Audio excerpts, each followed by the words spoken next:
Hola, ¿qué tal? Buenas tardes a todas y a todos. Y bueno, muchísimas gracias por estar aquí. Muchísimas gracias a las ponentes que han estado, pues oye, poniendo un poco de luz y a veces de oscuridad también, pero vamos, eso ya estamos bastante acostumbradas a enfrentándonos al modelo agroalimentario en el que vivimos, ¿no? Básicamente. Y bueno, quería también agradeceros que hayáis llegado hasta aquí, teniendo en cuenta, ¿no? Pues los debates intensos que hemos estado teniendo.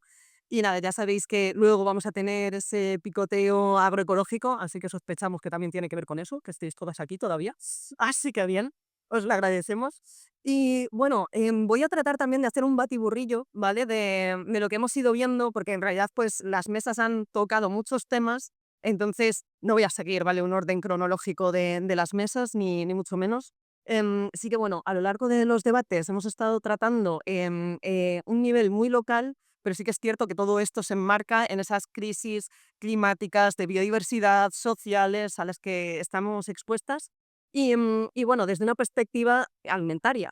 Y esto se debe principalmente a que el modelo agroalimentario es uno de los máximos responsables que hemos estado viendo de estas crisis interconectadas. Entonces, bien, para hacernos una idea, el 37% de las emisiones a nivel mundial, de las emisiones de gases de efecto invernadero, proceden de la agroindustria. Entonces, bueno, en las jornadas también otra de las cuestiones que hemos hecho principalmente es abordar ese cómo.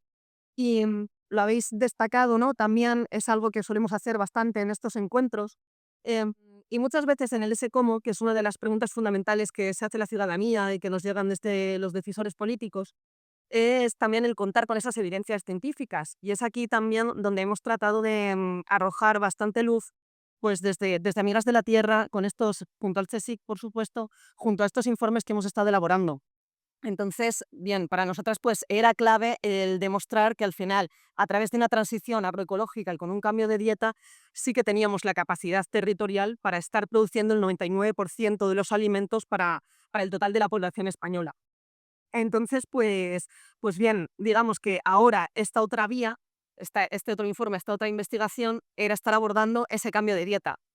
Y este cambio de dieta, pues de alguna forma también demuestra que sí que podemos hacerlo, también esta transición agroecológica, con una dieta con alimentos sanos, nutritivos y suficientes.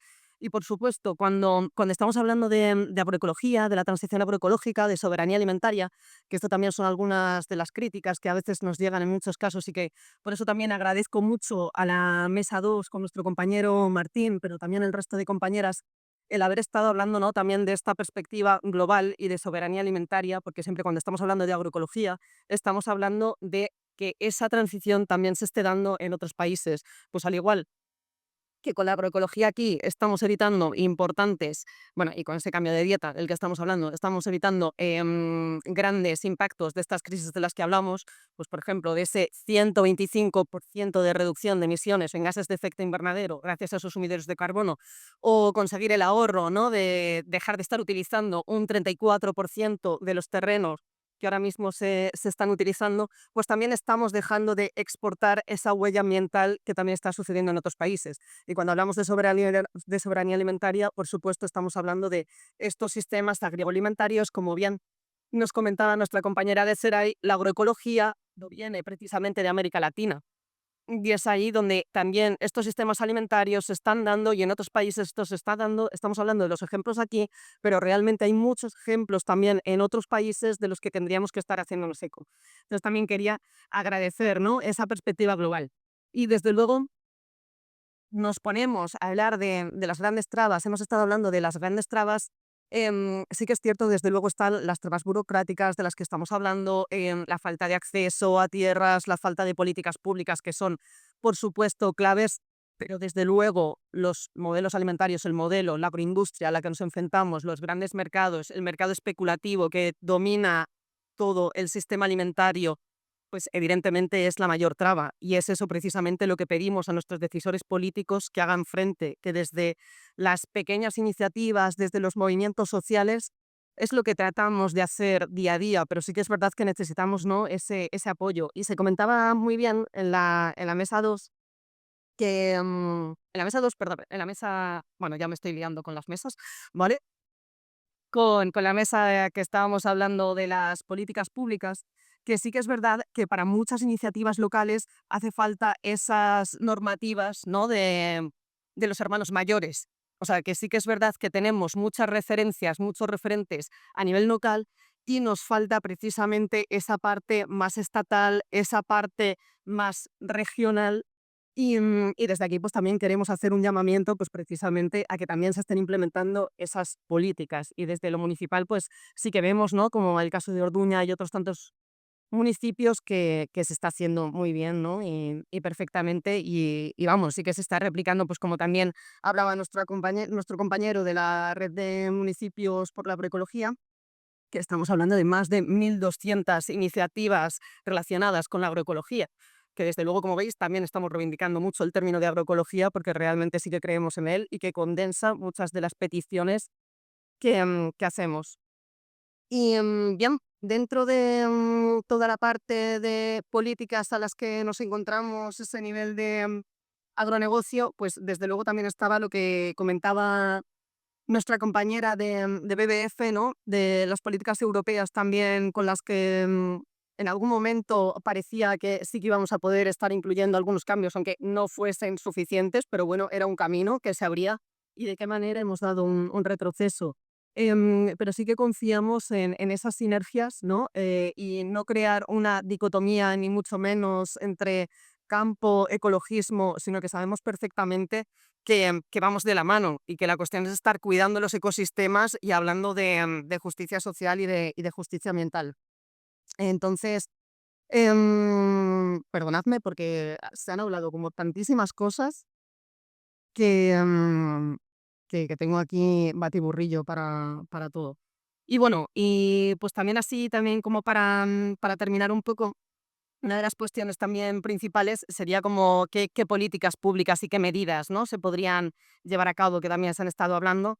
Y desde luego estamos hablando de facilitar una transición para la agroecología, y esto pues estamos hablando de estar promoviendo económicamente, que es también lo que se ha estado tanto en asesoramiento como en presupuesto, como accesibilidad de tierras a ese cambio, ¿no? También de una agricultura industrial, de una ganadería industrial a una agroecológica. Desde luego, subsidios agrarios, que no se esté ahogando al campo y en burocracia, y que luego, pues al final, todas estas subsidios y estos apoyos económicos, pues a los pequeños agricultores y pequeñas agricultores son los que se quedan totalmente sepultados y sin los mismos no terminan de llegar. Establecer también mecanismos de control para que los alimentos importados sean de comercio justo. Desarrollar una estrategia agroalimentaria integral. Las políticas deben estar interconectadas, los ministerios competentes deben estar hablando entre ellos, establecer una hoja de ruta real. Elaborar directrices dietéticas sostenibles, como nuestra dieta climática.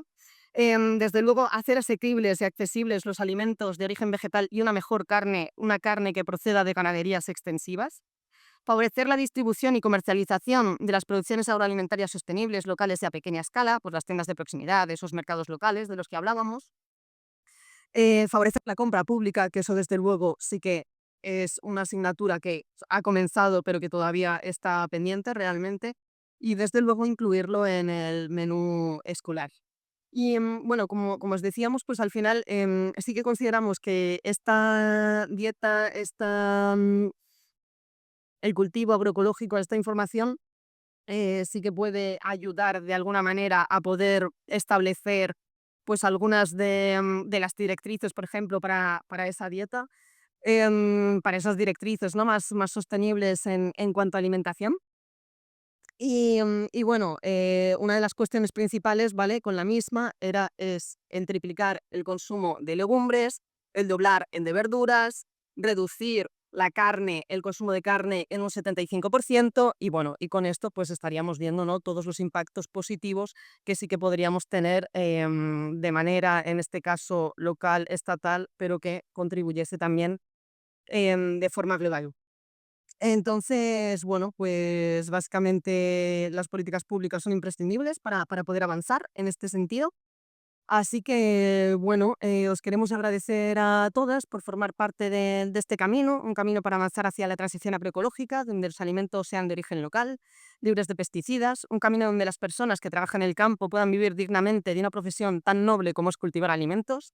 en ecosistemas que estén vivos, en entornos rurales vivos, y todo esto poderlo hacer acompañadas y de forma colectiva. Y nada, solo queríamos hacer también, si nos permitís, un inciso, porque hablando de territorios o hablando de alimentación, no podemos evitar en este tipo de espacios públicos el alzar la voz por Gaza, ¿vale? Por Palestina, por el genocidio que está teniendo lugar en estos momentos, en el que ya sabéis pues, las atrocidades que se están cometiendo y de qué manera también están utilizando el hambre como arma de guerra. Entonces, pues bueno, queríamos también poder exponer esto y alzar la voz por la justicia, ¿no? Y la solidaridad con Palestina. Así que nada, pues la alimentación es un derecho y no una mercancía. Así que bueno, muchas gracias a todas por estar aquí y nada, os invitamos ahora a compartir y a seguir con el debate y con el picoteo.